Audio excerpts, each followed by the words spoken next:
You know, there's two views of Christianity. God owns you, or version two is you own Jesus. One, God is master of your life. The other is, I have Jesus, but I'll choose the obedience that I want. This is a very important discussion because I think a lot of the theologies come down to those two. So last night, kind of laying and meditating in my bed, and this revelation is coming to me, and it's applying to me. Okay, and I'm sharing to you, but it's applying to me. There's a lot of the I own Jesus means, oh, I got eternal salvation, but I'm kind of sort of going to determine what parts I give to Jesus, what parts I want to just do myself, right? So when it comes to things like don't watch that on the internet, oh, don't make excuses for that sin. All I can go over the pastors. Well, we could choose to endorse and marry things that are ungodly because the view is I own Jesus. I have grabbed salvation. So those things don't matter because, well, the cross. But the view, that's a very, the I own Jesus as property, but I'm above Jesus and I'm master of my life and I choose what to obey of Jesus and what not to obey. Are you hearing me? I'm preaching. So that is a very Western, and I am very defensive of Western because the West has done a lot of good things, but that is one thing, the possession thing. So what I hear in my spirit is, God, I gave my life to you. God, you own me. So what you say rules my life. Obedience is very important. Let me share with you a reality bomb here.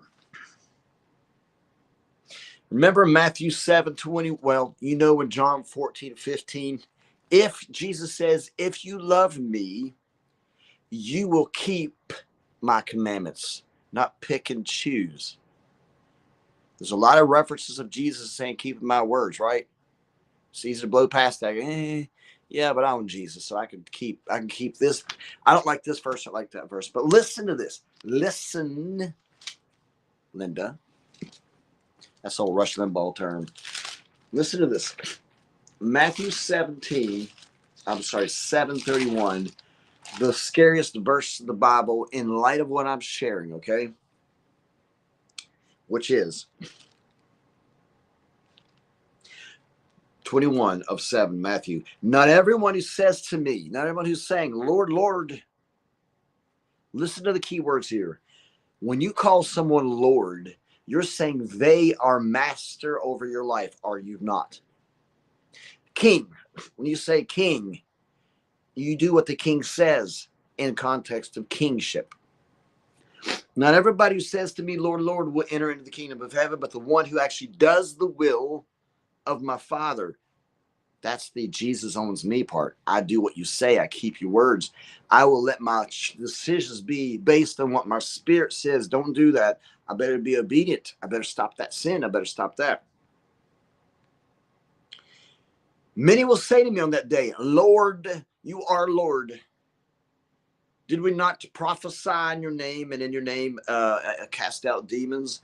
And in your name perform many miracles, but he will declare to them, I never knew you. Leave me, you who practice lawlessness.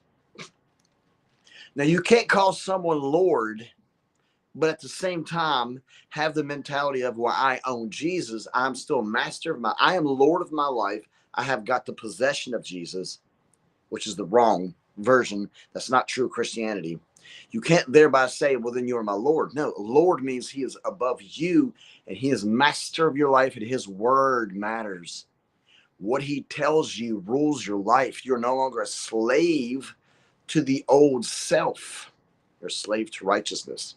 You obediently do what the Spirit of righteousness says. So places that you shouldn't go, and Lord of your life says that's not becoming of you, then you say, I'm against the popularity of your friends. You will say, no, I'm not going. My Lord says no. That is the God owns me view. But if it's I own Jesus view, it's like, I could go. I know it's probably wrong, but the cross, I'm forgiven, right? But you're not being led by the Spirit. You're not being guided. You're not being lorded by the Spirit. Your life is not under the lordship of the Holy Spirit. You're not walking in the Spirit. Here's what happens. So Jesus says on that day, many will say to me, Lord, Lord. And he says, I don't know you because you did not do the will of my Father. Where's the will found? Oh, yeah, I'll read that. I see what God's saying. The Spirit in me. The Spirit in me talks about this, and I'm learning, right? I want to do what he says. I want my life to be modeled and changed and adjusted. I want to be obedient to what he says. But he says, you did not do the will of my Father. Depart from me. What does that mean? Depart from me.